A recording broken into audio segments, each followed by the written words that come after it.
Hello मेरे प्यारे बच्चों, my name is Gaurav Kumar. Welcome to physics radar. आज की क्लास में thermal properties of matter complete करेंगे। फ्रॉम बेसिक टू एडवांस हर एक कंसेप्ट कराया जाएगा। ये प्रॉपर्टीज ऑफ मैटर जो यूनिट चल रही है उसका लास्ट चैप्टर है। स्टार्टिंग के दो चैप्टर फ्लूइड्स और सॉलिड्स हम ऑलरेडी कवर कर चुके हैं। अगर अभी तक नहीं देखे हैं तो इस वीडियो के बाद जरूर देख लेना, उससे आपको पूरी यूनिट अच्छे से कवर हो जाएगी। बच्चों, इसके अंदर जितने भी कंसेप्ट हैं वो तो कराएंगे, उसके साथ ही साथ मोस्ट इंपॉर्टेंट क्वेश्चन, किस तरह के क्वेश्चन एग्जाम में पूछे जाते हैं, वो भी हम इस वीडियो में कंप्लीट करने वाले हैं। आप इस वीडियो को लास्ट तक देखिए, जो कि आप देखोगे जरूर, क्योंकि आप बहुत सिंसियर बच्चे हो, आप बहुत अच्छे बच्चे हो। और इसके बाद आप खुद से नोट्स बनाइए और मैं आपको गारंटी दे सकता हूं कि इस चैप्टर के अंदर कोई भी कंसेप्ट में किसी भी तरह का डाउट नहीं बचेगा, किसी भी तरह की कोई भी प्रॉब्लम नहीं होने वाली। मेरा सजेशन हर दिन की तरह, हर बार की तरह यही रहेगा कि आप इस लेक्चर के नोट्स खुद से बनाइए। बट फिर भी अगर आपके पास टाइम नहीं है, बहुत कम समय है, बहुत जल्दी जल्दी प्रैक्टिस कर रहे हो,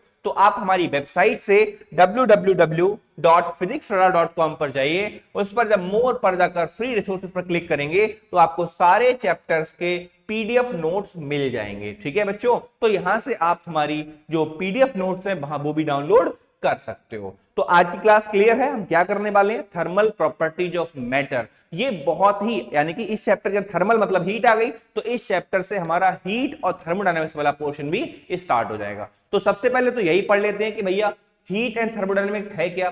तो हीट क्या है बताओ? एक टेम्परेचर की वजह से एक तरह की energy. Heat is a type of energy which is sense due to temperature. अगर कोई बॉडी पेट का टेम्परेचर ज्यादा है तो हमें उसमें हीट ज्यादा महसूस होगी, अगर टेम्परेचर कम है तो उसमें कम महसूस होगी। अब थर्मोडायनेमिक्स की बात करें, यानी कि डायनेमिक्स मतलब मोशन। अगर हीट की वजह से मोशन या वर्क हो रहा है तो उसे हम क्या बोलेंगे? थर्मोडायनेमिक्स बोलेंगे। क्लियर है, समझिए। Heat is a type of energy, और जब हीट फ्लो होती है तो उसे हम बोलते हैं थर्मोडायनेमिक्स। समझ गए? हीट क्या है? एक तरह की एनर्जी है। अब बात करते हैं टेम्परेचर। तो टेम्परेचर एक तरह की का सेंसेशन है जो कि कोल्डनेस और हॉटनेस को बताता है। टेम्परेचर क्या है? एक तरह का सेंसेशन है जो कि ये बताएगा कि कोई बॉडी कितनी कोल्ड है, कितनी हॉट है। जैसे टेम्परेचर में be defined as the degree of hotness और कोल्डनेस ऑफ बॉडी। कोई बॉडी कितनी हॉट है, कितनी कोल्ड है, वो ये बता पाएगी। जैसे आइसबर्ग है, जैसे टी है ना, तो ये कितनी हॉट या कोल्ड है उसको ये बताता है टेम्परेचर। इसको मेजरमेंट कैसे करेंगे वो भी क्लियर कराया जाएगा, बट ये समझ लो कि temperature is the degree of hotness और कोल्डनेस ऑफ अ बॉडी।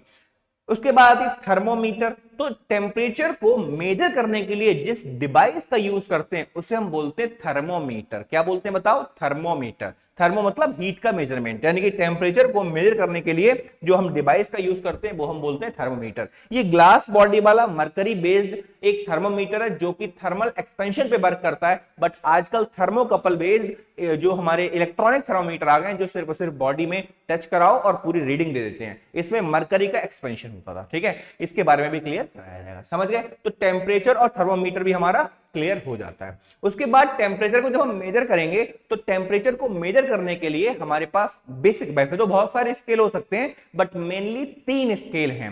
पहला स्केल केल्विन स्केल, दूसरा स्केल होता है सेल्सियस, और तीसरा होता है हमारा फ़ारेनहाइट स्केल। समझ गए? इन तीनों साइंटिस्ट ने अलग अलग स्केल बनाए। लॉर्ड केल्विन ने केल्विन स्केल बनाया, कैरोलस लिनियस ने सेल्सियस स्केल बनाया, और फ़ारेनहाइट ने, डेनियल फ़ारेनहाइट ने क्या बनाया? फ़ारेनहाइट स्केल बनाया।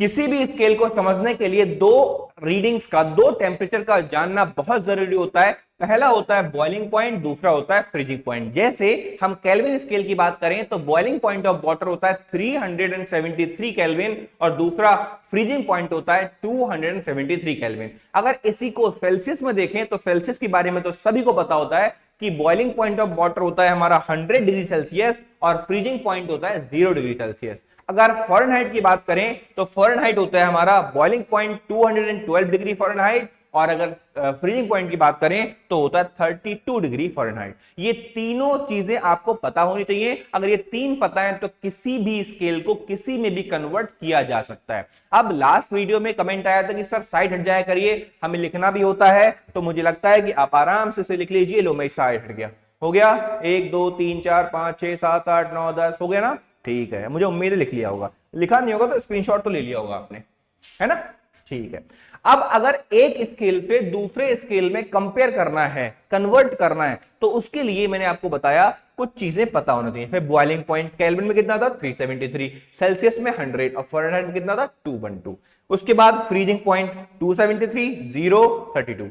अब्सोल्यूट जीरो का मतलब है 0 केल्विन, अगर 0 केल्विन है तो -273 डिग्री सेल्सियस और फ़ारेनहाइट में तो -459। उसके बाद रूम टेम्परेचर की बात करें तो केल्विन में 300, सेल्सियस में 127 और फ़ारेनहाइट में 80। अगर बॉडी टेम्परेचर की बात करें तो केल्विन में 310, सेल्सियस में 37 और फ़ारेनहाइट में 98। आप कहोगे क्या सर इतनी सारी वैल्यूज याद करने की जरूरत है? नहीं, बिल्कुल भी याद करने की जरूरत नहीं है। क्या याद करने की जरूरत है वो आप समझ लो कि बॉइलिंग पॉइंट और फ्रीजिंग पॉइंट आपको पता होने चाहिए। जैसे केल्विन में वाटर का बॉइलिंग पॉइंट होता है 373 केल्विन और फ्रीजिंग पॉइंट होता है 273। ठीक है, अगर किसी भी स्केल का reading minus lower fixed point, यहां पे जो लोअर फिक्स्ड पॉइंट है बच्चों, इसका मतलब है बच्चों फ्रीजिंग पॉइंट। क्या है बताओ बच्चों? Freezing point. ठीक है, और जो अपर फिक्स पॉइंट है इसका मतलब है बॉइलिंग पॉइंट। क्या है बताओ? Boiling point. क्लियर है? यानी कि हम कह सकते हैं किसी भी स्केल का reading minus freezing point upon boiling point minus freezing point का जो रेशियो होता है वो हमेशा कांस्टेंट होता है। जैसे केल्विन में देखा जाए तो K माइनस, ये बताओ बच्चों बॉइलिंग पॉइंट कितना है? नहीं, फ्रीजिंग पॉइंट कितना है? 273 अपॉन 373 माइनस 273 कितना था? 100। ऐसे सेल्सियस में C minus 100 upon C minus 0, ये कितना हो जाएगा? C minus 0 upon 100 minus 0। Fahrenheit में कितना हो जाएगा? F minus 32 212 minus 32। यानी कि हम किसी भी स्केल को किसी भी स्केल में कन्वर्ट कर सकते हैं। कैसे? इस रिलेशन की हेल्प से, इस रिलेशन की हेल्प से, इस वाले रिलेशन की हेल्प से, इस वाले रिलेशन की हेल्प से।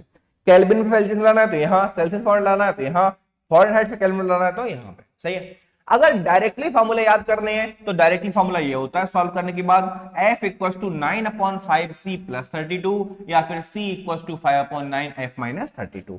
केल्विन से सेल्सियस में करना है तो K equal to C plus 273 या फिर कह सकते हो फ़ारेनहाइट में करने के लिए K equal to 5/9F minus 32 plus 273। ठीक है, तो एक स्केल से दूसरे स्केल में बहुत आसानी से कन्वर्ट किया जा सकता है। समझ गए इस चीज को? एक स्केल से दूसरे स्केल में बहुत आसानी से कन्वर्ट किया जा सकता है।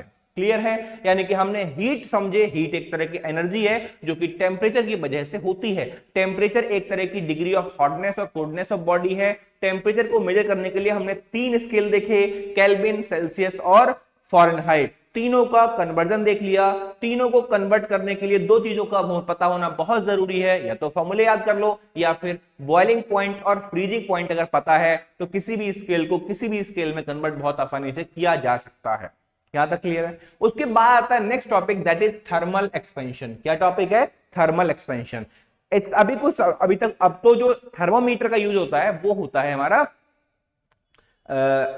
रीडिंग वाला, मतलब इलेक्ट्रॉनिक थर्मोमीटर। बट पहले ग्लास का बना हुआ मरकरी थर्मोमीटर यूज होता था। जब बॉडी में टच कराते थे तो उसको हीट मिलती थी, उस बल्ब को। थर्मोमीटर का जो बल्ब होता है इसे बल्ब बोलते हैं। यहां पे मरकरी होता था और मरकरी जब हीट लेगा तो वो एक्सपेंड होता था, और जब एक्सपेंड होगा तो उस रीडिंग को हम लोग मेजर कर सकते थे। यानी कि किसी भी बॉडी को हीट करने पर वो एक्सपेंड होते हैं, उसके डायमेंशन चेंज होते हैं, उसे हम बोलते हैं थर्मल एक्सपेंशन। क्या बोलते हैं? Thermal expansion. यानी कि the tendency of matter to change in shape, volume or area and configuration in response to a change in temperature is known as thermal expansion. नाम से क्लियर होगा, थर्मल मतलब heat, expansion मतलब बढ़ना। On the basis of heat, जब हम किसी body को हीट देंगे तो वो एक्सपेंड हो जाएगा, उसे हम बोलते हैं थर्मल एक्सपेंशन, किसी बॉडी को। ठीक है, इसके बहुत सारे एग्जांपल हैं, बहुत सारे एग्जांपल हैं। जैसे रेलवे ब्रिजेस के बीच में आपने नोटिस किया होगा कि रेलवे की जो लाइंस होती हैं उनके 2 ब्रिजेस के बीच में थोड़ी सी जगह छोड़ी जाती है, जिससे कि गर्मियों में वो एक्सपेंड हो तो फैले ना इधर उधर को। ठीक है, ये बिल्कुल प्रॉपर हो जाए। ऐसे ही जब सर्दियों में वायर जो होते हैं इलेक्ट्रिसिटी वाले वो बहुत टाइट रहते हैं, और बहुत ज्यादा बिल्कुल स्ट्रेट रहते हैं। बट अगर हम बात करें गर्मियों की तो बहुत ज्यादा लूज हो जाते हैं, क्योंकि गर्मियों में वो एक्सपेंड हो जाते हैं। क्लियर है? तो ये है हमारा किसका, थर्मल एक्सपेंशन के बहुत सारे केस एग्जांपल। जो थर्मल एक्सपेंशन है वो तीन तरह का हो सकता है, लीनियर, सुपरफिशियल या फिर एरियल और वॉल्यूम एक्सपेंशन। मतलब किसी बॉडी को हीट किया, कोई वन डायमेंशनल बॉडी थी, कोई वायर था, उसमें सिर्फ और सिर्फ लेंथ इंक्रीज हुई तो उसे हम बोलेंगे लीनियर एक्सपेंशन। अगर उसकी लेंथ और ब्रेथ दोनों इंक्रीज हो गई, कोई शीट है, तो एरियल एक्सपेंशन। और अगर तीनों चेंज हुए, वॉल्यूम एक्सपेंशन। समझ गए? यानी कि हम कह सकते हैं लीनियर, सुपरफिशियल या फिर एरियल और वॉल्यूम एक्सपेंशन। ठीक है? ये जो लीनियर एक्सपेंशन होता है, मान लो कि हमारे पास कोई रॉड थी जिसकी इनिशियल लेंथ थी L0। कितनी लेंथ थी बताओ बच्चों? L0। जब हमने इसका टेम्परेचर बढ़ाया, इसको हीट किया, तो हीट करने के बाद आप देख रहे हो ये L0 लेंथ बढ़ के L0 प्लस डेल्टा L हो गई। ये जो डेल्टा L है, ये जो डेल्टा L है, याद रखना वो चेंज इन टेम्परेचर के डायरेक्टली प्रोपोर्शनल और इनिशियल लेंथ के डायरेक्टली प्रोपोर्शनल होता है। इन दोनों को अगर कंबाइन कर दिया जाए तो ये आ जाएगा L0 डेल्टा T के डायरेक्टली प्रोपोर्शनल। जब भी डायरेक्टली प्रोपोर्शनल का सिंबल हटता है तो आप सब जानते हो एक कांस्टेंट तो आना ही आना है। क्यों बच्चों? एक कांस्टेंट तो आना ही आना है, और जो कांस्टेंट आता है उस कांस्टेंट को यहां बोलते हैं, एक मिनट इसे सही से लिख दें, ए बना हुआ नजर आ रहा है क्या बताओ बच्चों? ये अल्फा है, अल्फा, और नजर आ रहा है हमें ए, है ना? अल्फा। और कहीं भी है? हाँ सही है, डायरेक्टली प्रोपोर्शनल का सिंबल है, बना दो डेल्टा एल डायरेक्टली प्रोपोर्शनल। यहां भी क्या डायरेक्टली, यहां भी क्या डायरेक्टली, इन दोनों को कंबाइन करोगे तो ये आएगा delta L directly proportional to L0 L delta T. जब भी डायरेक्टली प्रोपोर्शनल सिंबल हटता है तो कांस्टेंट तो आता ही है, अल्फा L0 डेल्टा टी। यानी कि हम कह सकते हैं जो फाइनल लेंथ है L, अगर मैं मान लूं तो ये किसके बराबर है? L0 plus delta L। और भैया डेल्टा L तुमने अभी निकाला, किसके बराबर? L0 alpha delta T. यानी कि हम कह सकते हैं L0 कॉमन ले लिया जाए तो किसके बराबर? 1 प्लस अल्फा डेल्टा टी के बराबर हो जाएगी। ठीक है? जहां पे अल्फा का मतलब है कॉफिशिएंट ऑफ लीनियर एक्सपेंशन, जो कि मटेरियल टू मटेरियल डिपेंड करता है। ओके बच्चों, मटेरियल टू मटेरियल डिपेंड करता है। ओके, अगर मुझे चाहिए अल्फा की वैल्यू तो यहां से अल्फा निकालोगे तो delta L upon L0 delta T. आप इसकी यूनिट, इसकी डायमेंशन, सब कुछ बहुत आसानी से कैलकुलेट कर सकते हो। इवन इसकी डेफिनेशन भी बना सकते हो, क्या कि डिनोमिनेटर को कर दो 1, डेल्टा टी को भर दो 1, यानी कि the ratio of increase in length delta L to the original length, है ना, for 1 degree rise in temperature is known as alpha. Okay बच्चों, ठीक है? यानी कि लीनियर एक्सपेंशन का मतलब है हीट करने पे, किसी बॉडी के टेम्परेचर को बढ़ाने पर उसकी लेंथ बढ़ गई, उसे हम बोलते हैं लीनियर एक्सपेंशन। जो चेंज इन लेंथ होती है वो ओरिजिनल लेंथ के डायरेक्टली प्रोपोर्शनल होती है और टेम्परेचर के चेंज के डायरेक्टली प्रोपोर्शनल होती है। दोनों इक्वेशन को कंबाइन कर दो और दोनों इक्वेशन को कंबाइन करने के बाद डेल्टा एल जो डायरेक्टली प्रोपोर्शनल हो जाएगा वो हो जाएगा L0 into delta T. Solve करेंगे अल्फा निकल के आएगा। ओके, यहां तक क्लियर? ठीक है, ये था हमारा थर्मल एक्सपेंशन का पहला पार्ट, और इससे बोला हमने लीनियर एक्सपेंशन। जैसे एग्जांपल देखो, क्वेश्चन देखो, आपकी बहुत डिमांड रहती है कि सर क्वेश्चंस कराइए, तो ये देखो question, what is the percentage change in the length of the 1 metre rod. यानी कि जो 1 मीटर है, यानी कि इनिशियल लेंथ है कितनी है हमारी? 1 मीटर। इनिशियल लेंथ कितनी है हमारी इसकी? 1 मीटर। ठीक है, उसके बाद if its temperature changes by 100 degree Celsius, delta T कितना है? 100, और अल्फा भी दिया हुआ है। हमें निकालना क्या है? Percentage change. परसेंटेज का मतलब क्या होता है बताओ? चेंज अपॉन ओरिजिनल इनटू 100, ये निकालना है। अच्छा, डेल्टा एल की बात करें तो किसके बराबर होता है? L0 alpha delta T upon L0 into 100%। यानी कि बच्चों L0 से L0 कर गया, अल्फा डेल्टा टी निकालना पड़ेगा तुम्हें।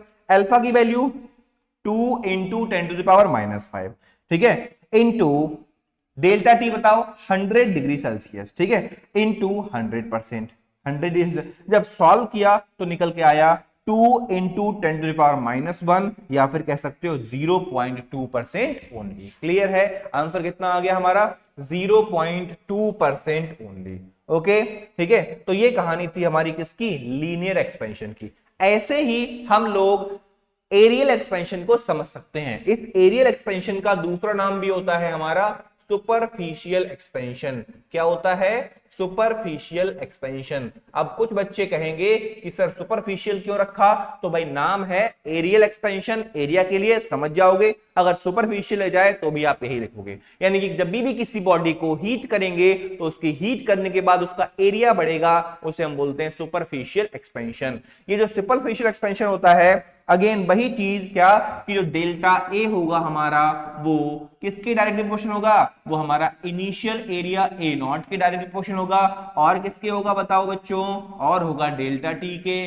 दोनों इक्वेशन को अगर कंबाइन कर दिया जाए तो delta A is equal to beta into A naught into delta T. समझ गए? यानी कि डेल्टा ए हमारे पास आ जाएगा A naught beta into delta T, जहां पर beta coefficient of areal expansion है। फाइनल एरिया की बात करें तो आपको पता है फाइनल एरिया जो होता है वो होता है A equal to A naught plus delta A. Value put कर दो तो ये निकल कर आ जाएगा। कभी कभी एग्जाम में पूछा जाता है find the relation between beta and alpha, तो हम क्या करेंगे? बीटा और अल्फा के बीच में हम रिलेशन भी निकाल सकते हैं। बहुत सारे तरीके हैं निकालने के, एक तरीका इन्होंने यूज किया है और एक शॉर्टकट मैं बता देता हूं आपको। क्या? वो देखो, अगर ये डेल्टा ए है मतलब हम ये भी तो कह सकते हैं ये डी ए है। डी ए मतलब change in area equals to area into B into D T. अगर हम बात करें लेंथ में तो कितना था? dl equals to L alpha dt। भाई ये जो एरिया होता है वो किसके बराबर होता है बताओ बच्चों? लेंथ के स्क्वायर के बराबर होता है। एरिया यानी कि L square beta into D T. L square का डिफरेंशिएशन अगर करोगे तो ये आ जाएगा 2l into D L equals to L square का 2l into beta D T. ठीक है? एल स्क्वायर तो एल स्क्वायर रहेगा, ये थोड़ी चेंज हो रहा। ठीक है, अब 2l इंटू डीएल किसके बराबर है? L alpha D T equal to L square beta D T. D T D T कटेगा, एल स्क्वायर कटेगा, यहां आ गया 2 अल्फा, यहां आ गया बीटा, यानी कि बीटा बराबर 2 अल्फा। चाहे इस मेथड से कर लो बीटा 2 अल्फा के बराबर, चाहे इस मेथड से कर लो, दोनों के दोनों हमारे सेम ही होते हैं। ठीक है, तो ये कौन सा एक्सपेंशन है हमारा? Areal expansion. समझ गए? ये क्या है हमारा? Areal expansion. ओके, जैसे एक क्वेश्चन है हमारा, a rectangular plate has us, एक रेक्टेंगुलर प्लेट है और इसकी सर्कुलर कैविटी है as shown in the figure, जिसका डायमीटर c है, b ब्रेथ है, ए बी लेंथ है, ए ब्रेथ है और d उसकी एज है जितना उसकी प्लेट की एज है। जब टेम्परेचर हम इंक्रीज करेंगे तो क्या होगा? तो क्या होगा बताओ बच्चों? जब टेम्परेचर इंक्रीज करेंगे ये एक्सपेंड होगा, ये एक्सपेंड होगा तो बच्चों ए बढ़ेगा, बिल्कुल बढ़ेगा, बी बढ़ेगा, बिल्कुल बढ़ेगा, सी बढ़ेगा, बढ़ेगा भैया, एक्सपेंड हो रहा है, यानी कि इसका होल भी तो बढ़ेगा, यानी कि डी भी। सारे के सारे पैरामीटर हमारे बढ़ जाएंगे। क्लियर है? ठीक है, ये ध्यान रखना है इस चीज को। ऐसे ही हमारे पास आता है नेक्स्ट एक्सपेंशन, जिसको हम बोलते हैं वॉल्यूम एक्सपेंशन। जिस तरह से हमने लीनियर पढ़ा, जिस तरह से हमने एरियल पढ़ा, सेम वैसा ही है। क्या कि भैया डेल्टा बी किसके बराबर हो जाएगा? वहां अल्फा बीटा था, यहां गामा आ जाएगा, gamma B naught delta T. Final volume कितना होता है? V naught plus delta B, यानी कि v की वैल्यू आ गई। उसके बाद कॉफिशिएंट ऑफ वॉल्यूम एक्सपेंशन मतलब गामा निकालना हुआ तो ये आ जाएगा। अगर हम प्रूफ करें तो गामा 3 अल्फा के बराबर हो जाएगा, यानी कि हम कह सकते हैं यहां पे कि जो बीटा है वो 2 अल्फा के बराबर होता है, गामा 3 अल्फा के बराबर होता है। तो अल्फा बीटा गामा की अगर हम बात कर लें बच्चों तो क्या रिलेशन हुआ?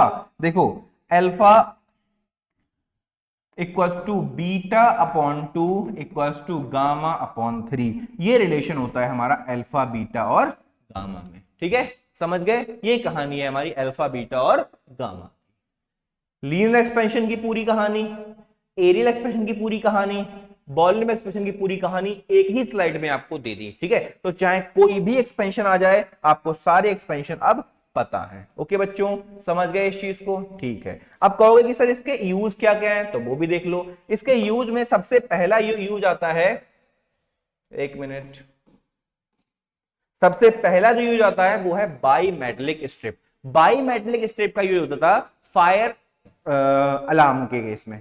फायर अलार्म क्या होता है? आपने नोटिस किया होगा जब किसी बिल्डिंग के अंदर आग लगती है तो वहां पर फायर अलार्म एक्टिवेट हो जाते हैं। वो कैसे एक्टिवेट होते हैं? अब तो स्मोक डिटेक्टर वगैरह यूज होते हैं, बट पहले एक स्ट्रिप यूज हो रही है जो कि 2 मटेरियल्स के मिलके बनी हुई है। एक का लीनियर एक्सपेंशन कॉफिशिएंट ज्यादा है, एक का कम है, दोनों के दोनों एल नॉट लेंथ के हैं, ठीक है। जैसे ही हीट होगी तो इसका एक्सपेंशन ज्यादा होगा, इसका कम होगा। इसका एक्सपेंशन ज्यादा होने का मतलब ये कर्व हो जाएगी, और अगर कर्व हो जाएगी, मान लो पहले कोई एक कनेक्टर था, वो इस तरह से इससे कनेक्टेड था, अब क्योंकि वो कनेक्टर अब क्या हो गया बताओ बच्चों, दूर हो गया। जैसे ही दूर होगा तुरंत ये क्लियर हो जाएगा कि हाँ भाई यहाँ पे आग लग चुकी है, जो कि बाई मेटेलिक स्ट्रिप की हेल्प से बता दी जाएगी। ओके बच्चों, समझ गए, ये था बाई मेटेलिक स्ट्रिप। ऐसे ही इस बाई लीनियर एक्सपेंशन के और भी एग्जांपल्स हैं, लीनियर एक्सपेंशन के और भी एग्जांपल हैं, ठीक है। जैसे time period of simple pendulum. बच्चों टाइम पीरियड तो पता है किसके बराबर होता है, T = 2 पाई √L/G। अगर हीट होगी, टेम्परेचर बढ़ेगा, तो टेम्परेचर बढ़ने से इसकी लेंथ तो बढ़ जाएगी, और अगर लेंथ बढ़ेगी यानी कि L0 1 + अल्फा dt हो जाएगा, तो टाइम पीरियड भी चेंज हो जाएगा।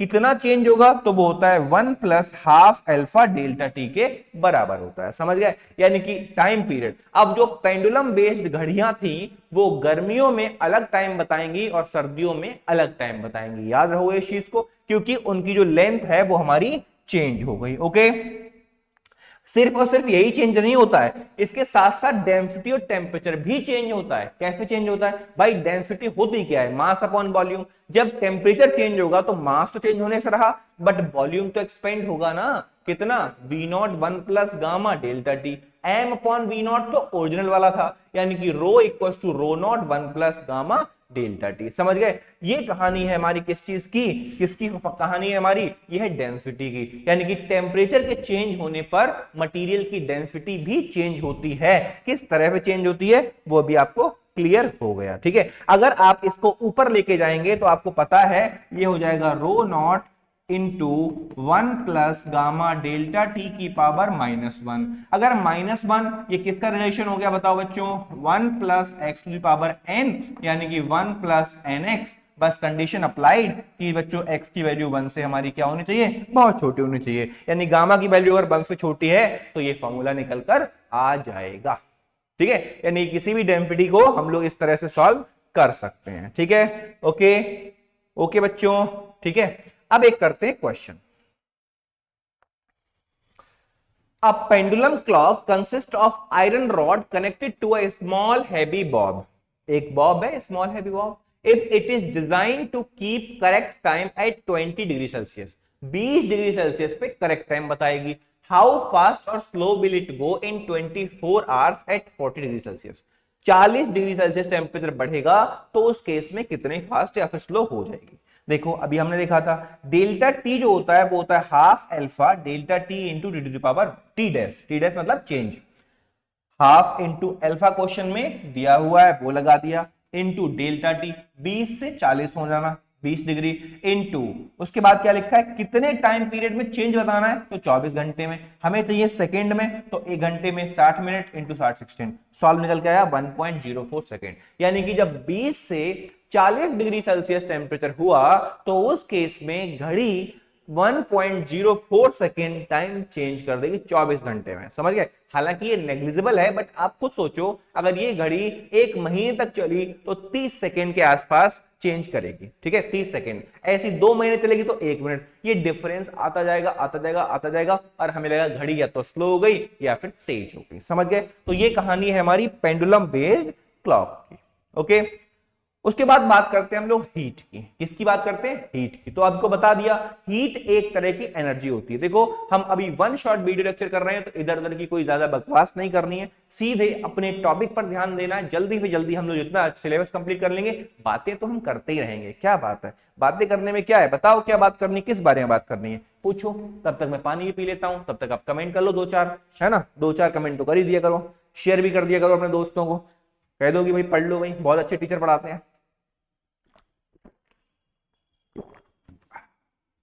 अभी मत पूछना क्या पी रहा हूं भाई, ब्लैक कॉफी है,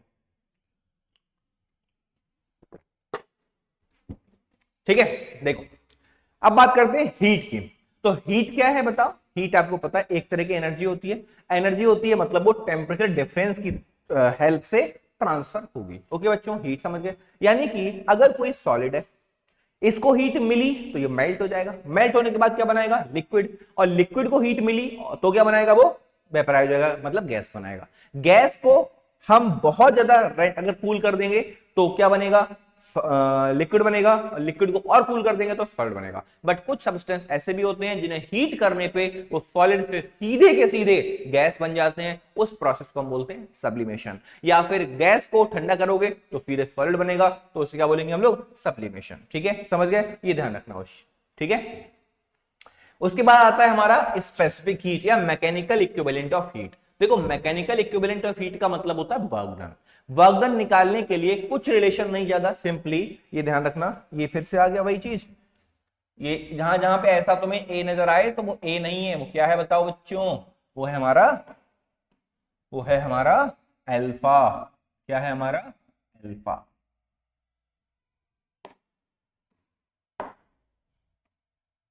क्या है हमारा ये, अल्फा। ठीक है, बात करते हैं हम लोग स्पेसिफिक हीट की। जब हम किसी बॉडी को हीट करते हैं तो उसका टेम्परेचर चेंज होता है, और टेम्परेचर चेंज की जगह पर जो हीट यूज हो रही है उसे हम स्पेसिफिक हीट बोलते हैं। बात करते हैं इसके फॉर्मूले की, तो बच्चों Q जो होता है वो होता है mc डेल्टा टी। इसको C लिखो या S लिखो, बात एक ही है। अगर मैं कहूं बेटा इस S की वैल्यू बताओ जो कि स्पेसिफिक हीट है, तो वो किसके बराबर होगी बताओ बच्चों। यानी कि अगर मैं बात करूं S की, तो यहां से S कितना आएगा हमारा, S equals to Q upon m delta T. यानी कि the amount of heat required to raise the temperature of 1 gram substance by 1 degree Celsius is known as specific heat। क्या बोलते हैं इसको, हम specific heat बोलते हैं। क्या बोलते हैं बताओ बच्चों, इसको बोलते हैं हम लोग specific heat बोलते हैं। क्या बोलते हैं इसको, हम specific heat बोलते हैं। ठीक है, क्या बोलेंगे इसको, हम specific heat बोलेंगे। ओके, अब इस स्पेसिफिक हीट में अगर मान लो dq दिया है तो हम इसको ऐसे भी कर सकते हैं, इसको ऐसे भी कर सकते हो, ये इंटीग्रेशन का साइन है। ठीक है, ये इंटीग्रेशन का है और ये dq का इंटीग्रेशन। ओके ओके, यानी कि स्पेसिफिक हीट वो हीट है जिसका काम टेम्परेचर चेंज करना होता है। क्लियर है, ऐसी हीट जिसका काम टेम्परेचर चेंज करना है उसे हम बोलते हैं स्पेसिफिक हीट। दिमाग में बिठा लेना, इसे हम बोलते हैं स्पेसिफिक हीट। स्पेसिफिक हीट के फॉर्मूले की बात करें तो Q equals to M S delta T, यहां पे S हो जाएगा Q upon M delta T. यानी कि the amount of heat required to change the temperature of 1 gram substance by 1 degree Celsius is known as specific heat. इसकी unit की बात करेंगे तो इसकी यूनिट होती है जूल पर केजी केल्विन। अगर सीजीएस की बात करें तो कैलोरी पर ग्राम केल्विन। इसको हम लोग बहुत आसानी से कई सारी प्रोसेस के लिए समझ सकते हैं। देखो, जैसे आइसोथर्मल प्रोसेस है, आइसोथर्मल ऐसी प्रोसेस होती है जिसमें टेम्परेचर में चेंज नहीं होता, तो डेल्टा टी जीरो हो जाएगा। और अगर डेल्टा टी बच्चों जीरो हो गया तो क्या बच्चों एस की वैल्यू इनफाइनाइट नहीं हो जाएगी? हाँ, बिल्कुल इनफाइनाइट हो जाएगी। अगर एडियाबेटिक की बात करें तो उसमें Q जीरो होता है, और अगर Q जीरो है तो S की वैल्यू जीरो हो जाती है। दो और प्रोसेस होती हैं, वो भी आप ध्यान समझ लो। एक होती है हमारी आइसोबारिक प्रोसेस। कौन सी होती है? Isobaric process. और एक होती है हमारी आइसोकोरिक प्रोसेस। कौन सी होती है? Isochoric process.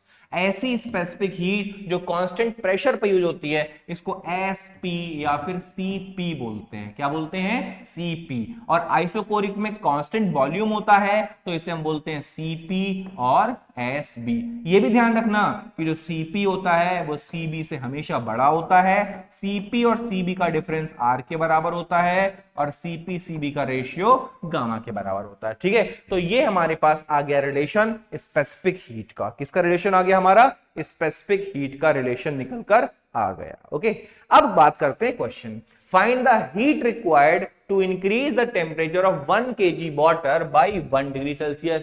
नाम से क्लियर है, टेम्परेचर चेंज हो रहा है, और अगर टेम्परेचर चेंज होगा तो आप ये तो जानते ही होंगे कि स्पेसिफिक हीट होगी, मतलब Q equals to M S delta T. Mass कितना है? 1 kg मतलब 1000 ग्राम, इंटू एस मतलब डेल्टा। देखो, वाटर की जो स्पेसिफिक हीट होती है वो 1 कैलोरी पर ग्राम केल्विन होती है। अगर इसी को हम जूल में निकालें तो 4.18 जूल पर ग्राम केल्विन होती है। ठीक है, इंटू चेंज टेम्परेचर कितना है? 20 डिग्री सेल्सियस। पुट कर दो, आंसर कितना आया? 20 kilo calorie is the answer. कितना आया? 20 kilo calorie is the answer. ठीक है, तो ये कहानी थी हमारी किसकी? स्पेसिफिक हीट की। अब बात करते हैं भैया, जो स्पेसिफिक हीट थी वो तो 1 ग्राम मटेरियल का 1 डिग्री सेल्सियस में इतना यूज हो रहा है वो बता रही थी, बट अगर हीट कैपेसिटी की बात करें तो पूरे के पूरे अमाउंट ऑफ मैटर का टेम्परेचर 1 डिग्री सेल्सियस बनाने में जितनी हीट यूज होगी उसे हम बोलते हैं हीट कैपेसिटी। क्या बोलते हैं इसको हम? Heat capacity. यानी कि हीट कैपेसिटी वो है जिसका काम है, वो अमाउंट ऑफ हीट है जो कि पूरे के पूरे सब्सटेंस का टेम्परेचर 1 डिग्री सेल्सियस बढ़ा देगी, उसे हम बोलेंगे हीट कैपेसिटी। यानी कि जो C था, जो F था, उसको मास से मल्टीप्लाई कर दो तो आ जाएगी हमारी हीट कैपेसिटी, जिसको कैपिटल C से लिखा जाता है। ये MS मतलब मीटर सेकेंड नहीं है, mass into specific heat capacity है। ठीक है बच्चों, समझ गए? तो ये कहानी होती है हमारी हीट कैपेसिटी की। ठीक है, अब हीट अगर लगाए जा रहे हैं, अप्लाई करे जा रहे हैं,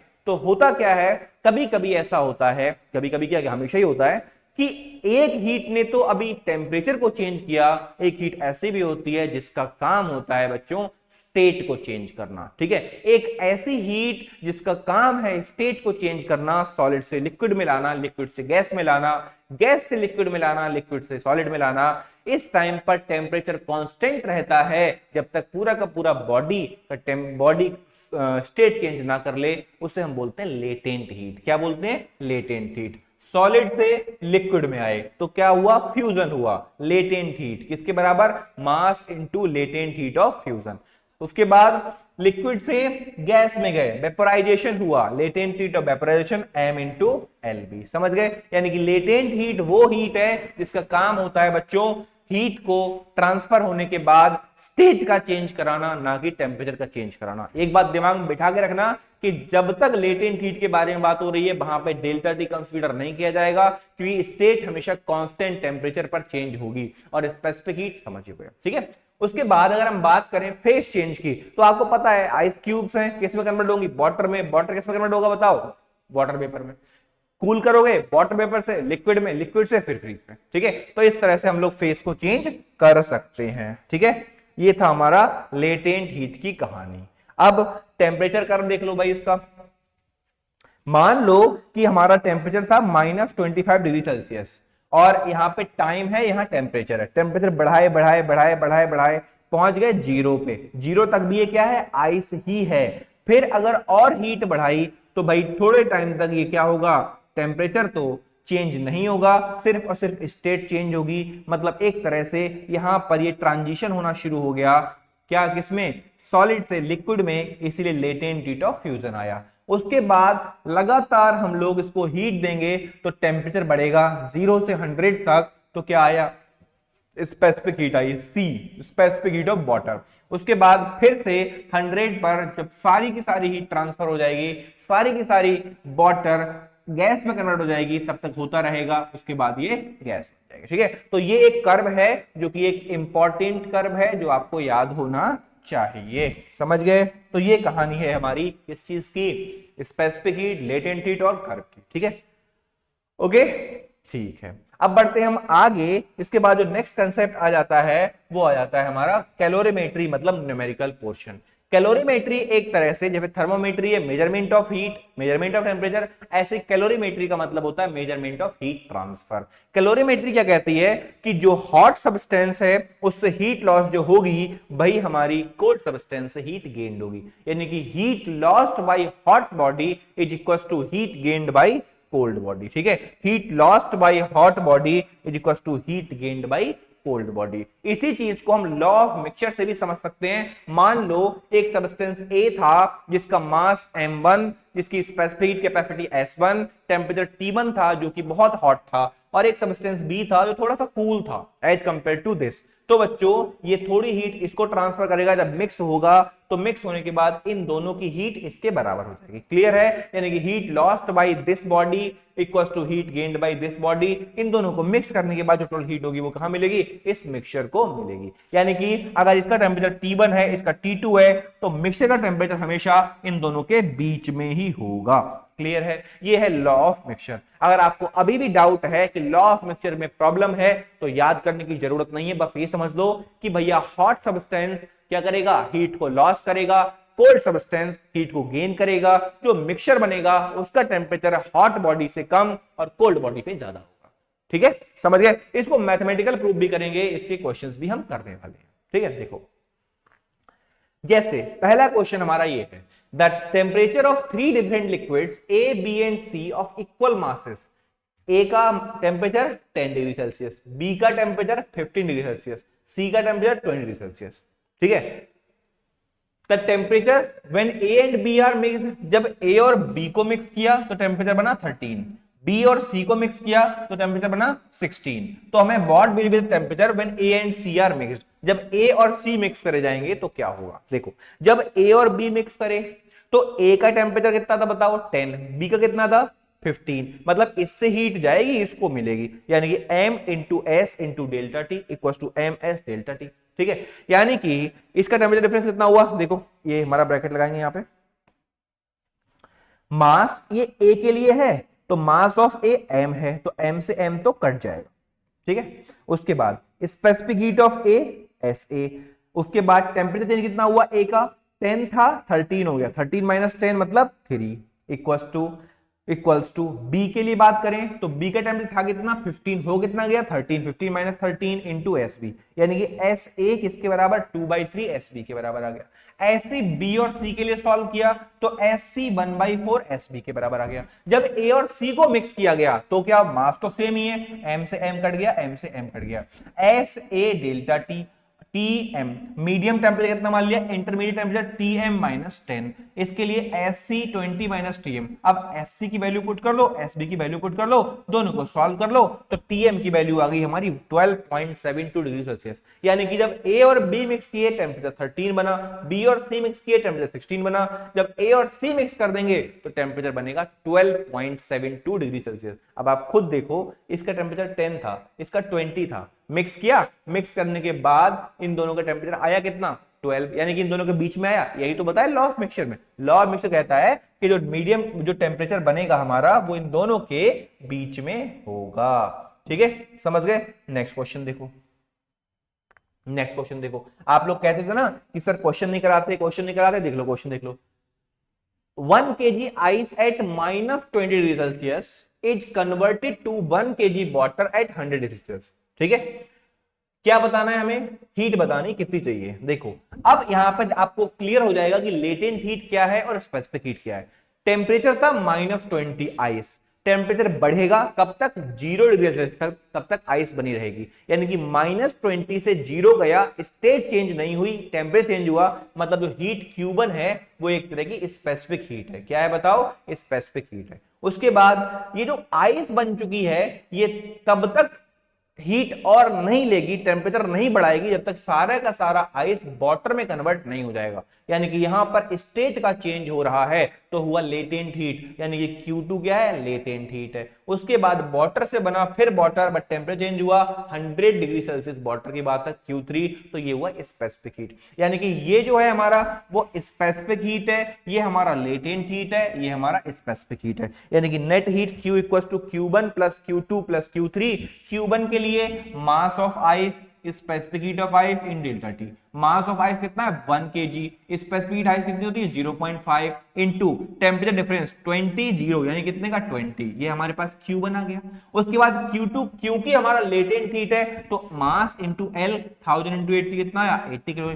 Q3 जो है वो हमारी स्पेसिफिक हीट है, ms डेल्टा टी, वो भी लगा दी, ऐड कर दो, आंसर कितना आया 190 किलो कैलोरी। यानी कि हम अगर 1 kg आइस जो कि -20 डिग्री सेल्सियस पे थी उसको अगर हम कन्वर्ट करेंगे किसमें वाटर में, तो हमें 190 किलो कैलोरी की हीट की जरूरत पड़ने वाली है। ठीक है, ऐसे ही एक क्वेश्चन और है, मुझे उम्मीद है आप खुद से इस क्वेश्चन को ट्राई कर सकते हैं। बहुत बेसिक सा क्वेश्चन है, सिंपल है।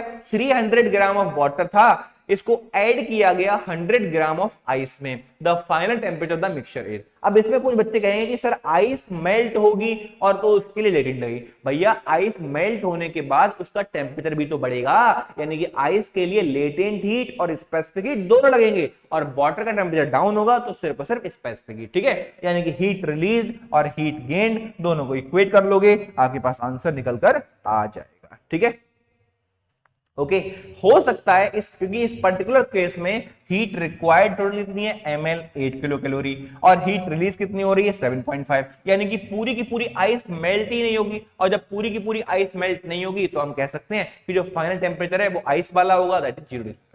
ठीक है, ये इंपॉर्टेंट क्वेश्चन था, अच्छा क्वेश्चन था, इससे बच्चे गलती करेंगे बहुत चांस रहते हैं। ठीक है, बहुत चांस रहते हैं। ओके, ये कहानी थी हमारी किस चीज की, हीट ट्रांसफर, हीट की स्पेसिफिक हीट और लेटेंट हीट की। जब एक जगह पे दूसरी जगह हीट को ट्रांसफर करना है तो हम किस तरह से करेंगे। हीट को ट्रांसफर करने के हमारे पास 3 मोड होते हैं, कंडक्शन, कन्वेक्शन और रेडिएशन।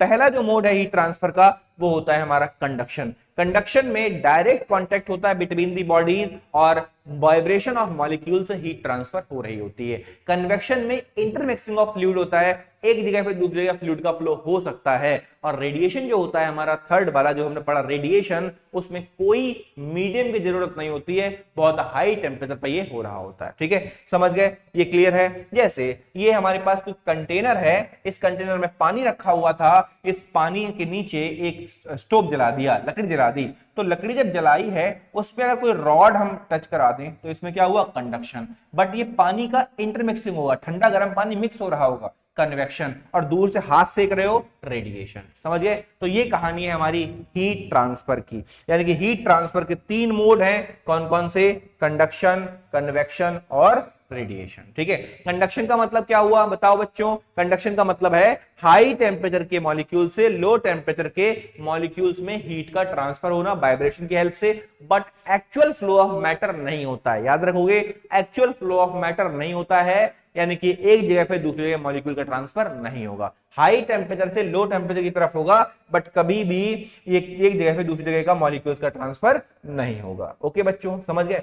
अब होता क्या है कि भाई हीट ट्रांसफर हो रहा है, हो रहा है, हो रहा है, एक टाइम ऐसा आता है कि किसी भी पर्टिकुलर लेवल का, किसी भी पर्टिकुलर पोर्शन का टेम्परेचर टाइम के साथ कांस्टेंट हो जाता है, उसे हम बोलते हैं बच्चों, उसे हम क्या बोलते हैं, उसे हम बोलते हैं स्टीडी स्टेट। क्या बोलते हैं, स्टीडी स्टेट। अब इसी चीज को आप बहुत आसानी से समझ सकते हो कंडक्शन कैसे होता है। जैसे ये हमारे पास एक रॉड थी आयरन की, उस पे वैक्स से हम लोगों ने नेल्स लगाई हुई हैं, इससे हीट करेंगे, सबसे पहले ये गिरेगी क्योंकि यहां पे हीट पहुंची है, मेल्ट होगी, फिर ये, फिर ये, फिर ये क्या है बताओ, कंडक्शन का एक सिंपल सा एग्जांपल है। ठीक है, अब स्टेडी स्टेट क्या है वो देख लो। मान लो कि हमारे पास एक बॉडी है जिसमें एक तरफ टेम्परेचर T1 है, एक तरफ टेम्परेचर हमारा T2 है। T1 की वैल्यू T2 से ज्यादा है, अगर T1 T2 से ज्यादा है तो T1 से हीट का ट्रांसफर होना शुरू हो जाएगा। और जो हीट का ट्रांसफर होता है वो हमेशा याद रखना कि जो dQ/dt होता है, रेट ऑफ हीट लॉस होता है, वो A dt, A मतलब क्रॉस सेक्शन एरिया, dt मतलब temperature difference, per unit length के डायरेक्टली प्रोपोर्शनल होता है। यानी कि हम कह सकते हैं dQ/dt, dQ/dt is directly proportional to area into temperature difference upon dx मतलब लेंथ अगर L है तो।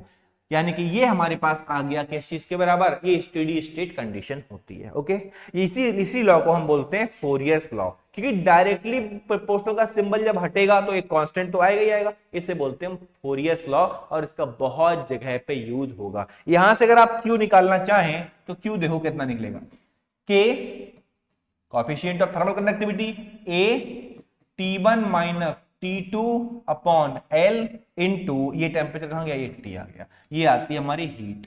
ओके बच्चों, हीट ट्रांसफर थ्रू कंडक्शन किस किस पे डिपेंड कर रही है, K, A temperature difference, L और T पे डिपेंड कर रही है, T मतलब टाइम। ठीक है, ये कहानी है हमारी कंडक्शन की। ओके ओके, सही है। अब देखो इधर एक question, A composite slab is prepared by pasting 2 plates of thickness L1 and L2। एक प्लेट L1 है, एक प्लेट L2 है, एक का कंडक्टिविटी K1 है, एक का K2 है, यहां पे टेम्परेचर T1 मान लो, यहां पे T2 मान लो, ये T1 हो गया, ये T2 आ गया। तो ये बताना है इसकी इक्विवेलेंट थर्मल कंडक्टिविटी कितनी होगी। कितनी होगी तो याद रखना, इस टेम्परेचर को मैं अगर T0 मान लूं तो हीट करंट 1 से और हीट करंट 2 से सेम होगा। क्यों सेम होगा, क्योंकि दोनों के दोनों हमारे क्या हैं, सीरीज में कनेक्टेड है। हीट करंट बताया किसके बराबर होता है बताओ, Q/T, Q/T, और Q/T किसके बराबर था, K1। एरिया दोनों का सेम है, इंटू डेल्टा टी मतलब T1 minus T0 upon distance कितनी है L1 इक्वल्स टू इसके लिए K2 T भी लगा लो A2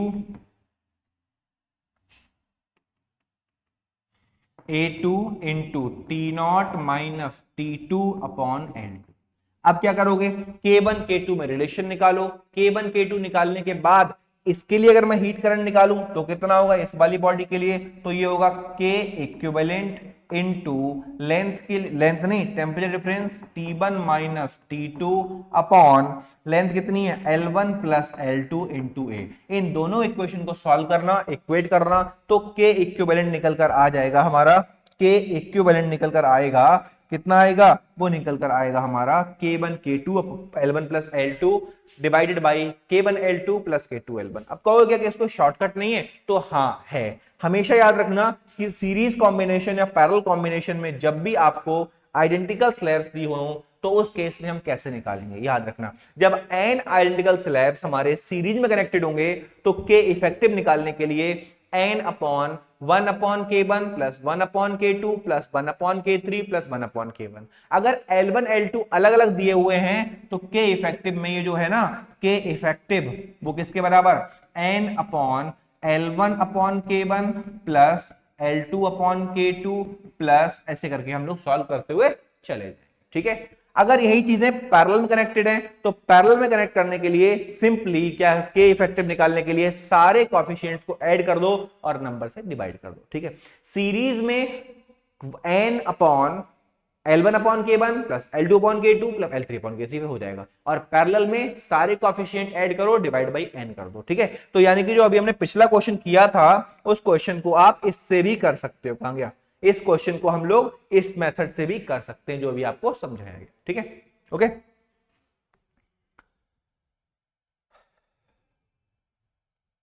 ओके, नेक्स्ट आ जाता है हमारा कन्वेक्शन। क्या आ जाता है हमारा कन्वेक्शन। कंडक्शन के बाद जो next mode of heat transfer है वो है कन्वेक्शन। कन्वेक्शन का मतलब होता है हीट ट्रांसफर होगा, वो किसकी हेल्प से होगा, with the help of intermixing of fluid. जैसे एक केटल है, इसमें पानी गर्म कर रहे हैं, तो बच्चों कंडक्शन से नीचे वाली प्लेट गर्म होगी, और गर्म होगी तो गर्म पानी पहुंचेगा ऊपर, पूरा का पूरा सर्कुलेशन स्टार्ट हो जाएगा, और जो इंटरमिक्सिंग ऑफ फ्लूइड की हेल्प से हीट ट्रांसफर हो रहा है उसे हम बोलते हैं कन्वेक्शन। आपने नोटिस किया होगा वाटर को बॉयल करोगे तो पूरे के पूरे वाटर में एयर करंट फ्लो, एयर नहीं वाटर करंट फ्लो होना स्टार्ट हो जाता है, वाटर का मूवमेंट स्टार्ट हो जाता है, उसे क्या बोलते हैं हम लोग, वाटर करंट बोलते हैं। तो ये कहानी किस चीज की है, हमारी कन्वेक्शन की है। ठीक है, कन्वेक्शन। एनर्जी ट्रांसफर होता है कंडक्शन में, हाँ होता है, कन्वेक्शन में भी होता है, बट मास ट्रांसफर कंडक्शन में नहीं होता, सिर्फ वाइब्रेशन होता है, बट इसमें मास का ट्रांसफर भी होता है। अब मास ट्रांसफर हो रहा है यानी कि फ्लो होने की प्रॉपर्टी है, तो फ्लो होता है फ्लूइड के अंदर, यानी कि it is possible only in fluid. ये दो तरह का होता है, एक नेचुरल कन्वेक्शन जो कि आंधी चलती है, हवा चलती है, वो नेचुरल कन्वेक्शन है, बट हम जो एग्जॉस्ट फैन वगैरह लगा देते हैं वो एक फोर्स्ड कन्वेक्शन का एग्जांपल हो जाता है। ठीक है, तो ये है हमारा कन्वेक्शन।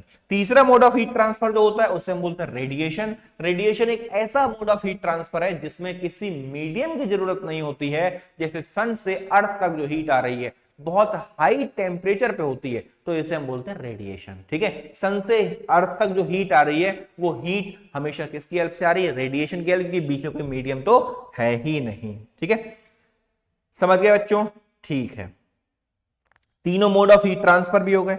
जब तीनों मोड ऑफ हीट ट्रांसफर हो गए, अब एक छोटी सी एक थ्योरी आती है जिसको बोलते हैं प्रीबॉस थ्योरी ऑफ हीट एक्सचेंज। क्या बोलते हैं इसको हम, प्रीबॉस थ्योरी ऑफ हीट एक्सचेंज। ध्यान रखना क्योंकि इस थ्योरी नाम से क्लियर है, ये आपको स्टेटमेंट समझना पड़ेगा। क्या, सबसे पहले every material body at any temperature above absolute zero radiates heat to the surroundings and the same time absorbs heat from the surrounding। कोई एक बॉडी है वो हमेशा अपनी बॉडी से हीट को रेडिएट करती रहती है और उसी टाइम पर हीट को एब्जॉर्ब भी करती रहती है, कोई भी बॉडी। समझ गए, जैसे अब जो रेट ऑफ थर्मल रेडिएशन है एमिटेड पर यूनिट टाइम किस किस चीज पे डिपेंड करता है, वो डिपेंड करता है सरफेस एरिया पे, किसी भी एमिटिंग बॉडी का सरफेस एरिया। इस चीज को समझने के लिए बहुत सिंपल सा एग्जांपल है, चाय बहुत ज्यादा गर्म है, कोई सूप हम ले बहुत गर्म है, उसे ठंडा करने के लिए क्या करोगे भाई, किसी सॉसर में या थाली में फैला दो, क्या होगा, कुछ ही सेकंडों में, कुछ ही मिनट में पूरा ठंडा हो जाएगा। रीजन, क्योंकि उसका सरफेस एरिया बढ़ गया, और सरफेस एरिया बढ़ गया यानी कि वो हीट ट्रांसफर जल्दी से हो जाएगा। ठीक है, ये कहानी है हमारी सरफेस एरिया की।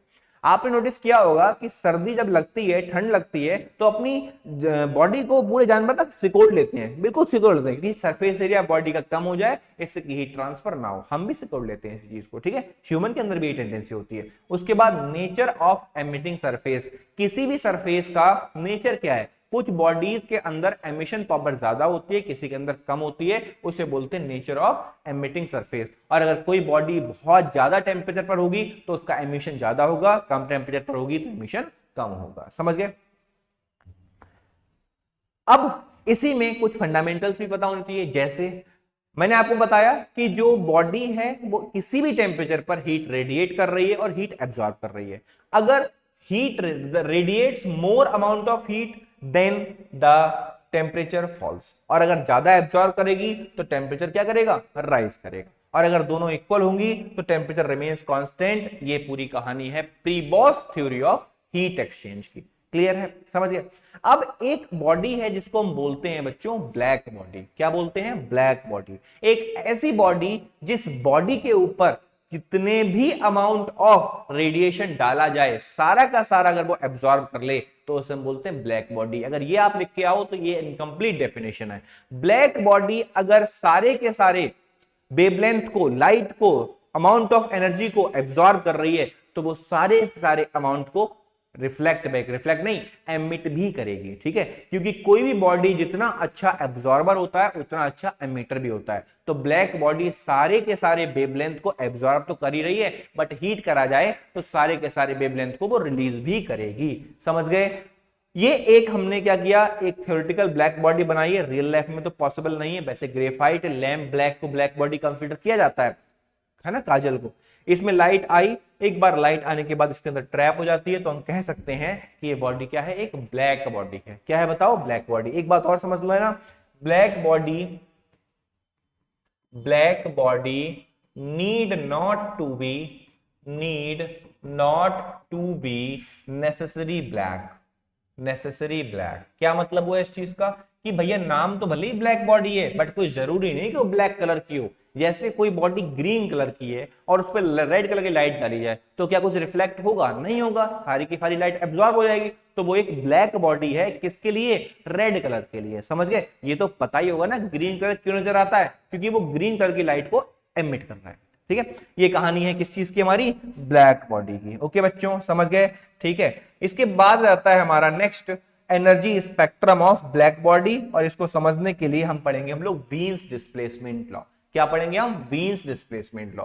क्या कहता है? The wavelength of highest intensity is inversely proportional to the absolute temperature of the emitter. यानी कि high lambda mean is inversely proportional to temperature. जब हम इन दोनों को इक्वेट करेंगे तो एक कांस्टेंट आएगा जिसको हम बोलते हैं बीन्स डिस्प्लेसमेंट कांस्टेंट, और बीन्स डिस्प्लेसमेंट कांस्टेंट की वैल्यू 2.89 10⁻³ मीटर केल्विन होती है। इसका मेन यूज क्या है वो देखो, वो क्या मेन यूज है वो देखो। A black body emits radiation of all possible wavelength. ठीक है, ऑल पॉसिबल वेवलेंथ। ओके, उसके बाद एट अ गिवन टेम्परेचर, ये भी क्लियर है। उसके बाद energy is not uniformly distributed over all wavelength, सारी वेवलेंथ पे एनर्जी यूनिफॉर्मली डिस्ट्रीब्यूट नहीं होती है। उसके बाद intensity increases to a certain maximum value with wavelength then decreases. पहले क्या होगा, इंटेंसिटी बढ़ेगी एक वैल्यू तक, उसके बाद क्या हो जाएगी, डिक्रीज हो जाएगी।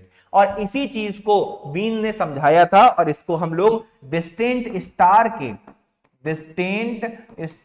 के टेम्परेचर को मेजर करने के लिए इसका यूज करते हैं। ठीक है, यानी कि जब हमारा वेवलेंथ जो temperature T1, T2, T3, T4 के लिए है, तो आप नोटिस करो T4 सबसे ज्यादा, ठीक है, उसके बाद T3, उसके बाद T2 पे T1, बट वेवलेंथ की वैल्यू उल्टी चल रही है। वेवलेंथ इसके लिए सबसे कम है या नहीं है? यानी वेवलेंथ जो है वो टेम्परेचर के इनवर्सली प्रोपोर्शनल होती है। ठीक है, ओके, ये है हमारा वीन्स डिस्प्लेसमेंट लॉ। क्या है हमारा, बताओ बच्चों, वीन्स डिस्प्लेसमेंट लॉ।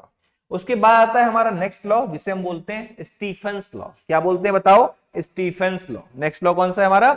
Stephen's law. अब ये स्टीफन्स लॉ क्या होता है वो भी देख लो। The thermal energy emitted by a body of surface area A पर यूनिट टाइम, किसी भी बॉडी से सरफेस एरिया जिसका ए है पर यूनिट टाइम में कितना amount of thermal energy radiate होगी, वो किसके बराबर होती है, E sigma A to the power 4। E जो है वो एमिसिविटी है, एमिसिविटी परसेंटेज में होती है, मान लो 90% है, मतलब अगर उस पे 100 जूल ऑफ एनर्जी डाली तो सिर्फ 90% एमिट करेगी, 90 जूल, बाकी 10% एब्जॉर्ब कर लेगी। ठीक है, ये कहानी एमिसिविटी की होती है। ठीक है, उसके बाद सिग्मा वो है स्टीफन बोल्ट्जमैन कांस्टेंट, जिसकी value 5.67 10 to the power -8 watt per metre square Kelvin power 4 होती है। उसके बाद T जो है वो है एब्सोल्यूट टेम्परेचर, एब्सोल्यूट मतलब केल्विन में, और A क्या है, A है हमारा एरिया ऑफ द बॉडी। समझ गए? तो ये कहानी है हमारी किसकी, स्टीफन बोल्ट्जमैन लॉ की। किसकी कहानी है हमारी, स्टीफन बोल्ट्जमैन लॉ की। ठीक है, उसके बाद आता है हमारा न्यूटन्स लॉ ऑफ कूलिंग। क्या आता है, न्यूटन्स लॉ ऑफ कूलिंग। बहुत बेसिक सा लॉ है, बस ये ध्यान रखना, इसको अगर बहुत आसानी से समझाएं तो इसका मतलब ये होता है न्यूटन्स लॉ का, सिंपल सा, कि जो रेट ऑफ हीट लॉस है वो टेम्परेचर डिफरेंस के डायरेक्टली प्रोपोर्शनल होता है। सिंपल, और कुछ ज्यादा दिमाग लगाने की जरूरत नहीं है। रेट ऑफ हीट लॉस है वो टेम्परेचर के डिफरेंस के डायरेक्टली प्रोपोर्शनल होता है। बाकी ये टी टू द पावर 4 वाली कहानी, ये तो आप लोग यहां से भी समझ सकते हो, किससे, एमिसिविटी वाले उससे भी समझ सकते हो। ठीक है, टी टू द पावर 4 यहां से भी समझ सकते हो, क्योंकि T to the power 4 surrounding का टेम्परेचर अगर टी नॉट होगा तो D Q upon D to किसके बराबर हो जाएगा, ई सिग्मा ए टी की power 4 minus T to the power. समझ गए? तो D Q upon D to यहां से भी निकल सकता है। ठीक है, तो ये था हमारा न्यूटन्स लॉ ऑफ कूलिंग की कहानी। ओके, यानी integration of D T upon T minus T S equal to integration of K D T. ठीक है, ओके, ठीक है, करते हैं एक क्वेश्चन, बहुत बढ़िया क्वेश्चन है ये। कहां गया, हाँ ये वाला क्वेश्चन करते हैं। देखो, the temperature of a body falls from, इससे Newton's law of cooling clear हो जाएगा, 40 degree Celsius to 36 in 5 minutes. कितना, 40 से 30 आया कि 36 आया कितने में, 5 मिनट में। और दूसरे में कितना, 36 से 32 आएगा कितने मिनट में, बताना है। ठीक है, वो देखो, 40 से 36 आया तो उस केस में हम लगाएंगे dt upon T equal to K T minus T S, यानी कि dt मतलब temperature difference 40 minus 36 upon dt कितना टाइम, 5 मिनट इक्वल टू के।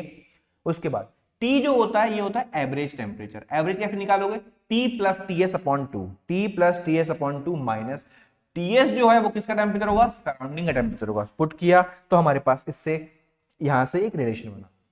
सेकेंड केस में 36 में 32 गया, यानी कि dt कितना हुआ, 36 में 32 अपॉन टी इक्वल टू के। 36 में 32 अपॉन 2 माइनस 16, दोनों को सॉल्व किया। सॉल्व करने के बाद जब आप सॉल्व करोगे तो आंसर निकल के आएगा 6.1 मिनट, यानी कि 40 से 36 डिग्री सेल्सियस में आने में उसको 5 मिनट लगे, बट उसके बाद इसको 36 से 32 आने में कितना टाइम लग गया, 6.1 मिनट। यहां पे एक चीज नजर आ रही होगी कि टेम्परेचर डिफरेंस भले ही दोनों में 4 डिग्री था, बट टाइम अब बढ़ गया, यानी कि जब टेम्परेचर का डिफरेंस ज्यादा होता है तो हीट ट्रांसफर जल्दी होता है, और जब टेम्परेचर डिफरेंस कम होता है हीट ट्रांसफर स्लो होता है। क्लियर है? तो ये था हमारा न्यूटन्स लॉ ऑफ कूलिंग की कहानी। नेक्स्ट क्वेश्चन देखो, 3 rods of copper, brass and steel are welded together to form a bi-shaped structure। ये 2 स्लाइडों में है, ये bi-shaped structure है हमारे पास। उसके बाद क्या कहा है, लेंथ ऑफ कॉपर, कॉपर की लेंथ कितनी है 46, ब्रास की 13, स्टील की 12, इसका एरिया दिया हुआ है। तो हमें क्या बताना है, find the rate of heat flow through the copper rod. ये 0 पे है, ये 0 पे है, ये 100 पे है, कॉपर रॉड से हीट फ्लो निकालनी है। रेट ऑफ हीट फ्लो पता ही है, D Q upon D T किसके बराबर था, के ए डेल्टा टी अपॉन एल, या फिर एक्स के बराबर था।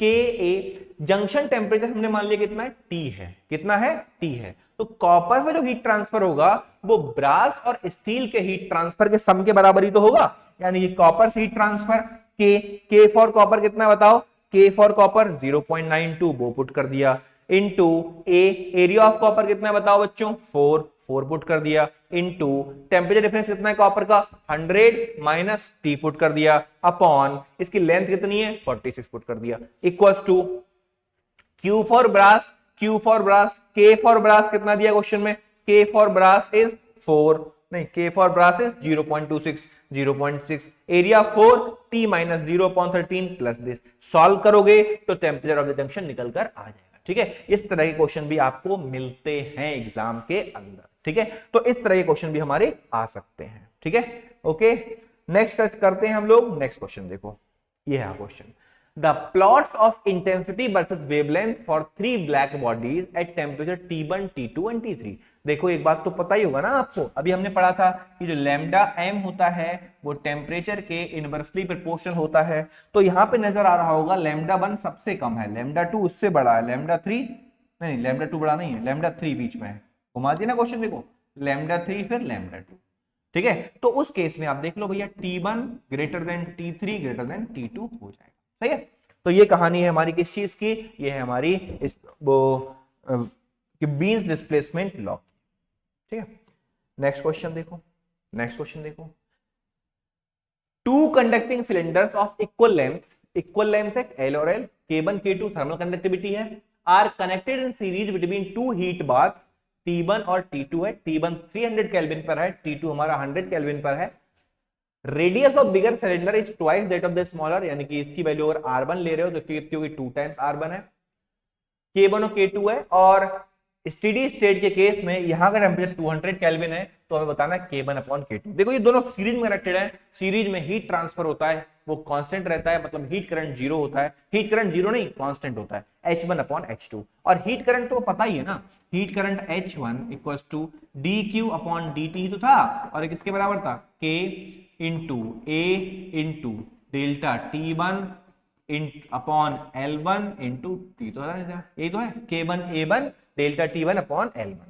यानी कि अगर मैं डेल्टा T1 देखूं यहां पर, इसको ऐसे भी लिख सकते हो upon L1 upon K1 A1, तो हमने क्या किया, delta T1 upon L1 upon K1 A1, delta T upon L1 into K1 into L से L कट जाएगा। उसके बाद डेल्टा T की बात करें, इसके लिए 300 माइनस 100 200, और इसके लिए 200 माइनस 100, सॉल्व करोगे रेशियो निकालोगे तो कितना आ जाएगा, K1 upon K2 equals to 4 निकल कर आ जाएगा।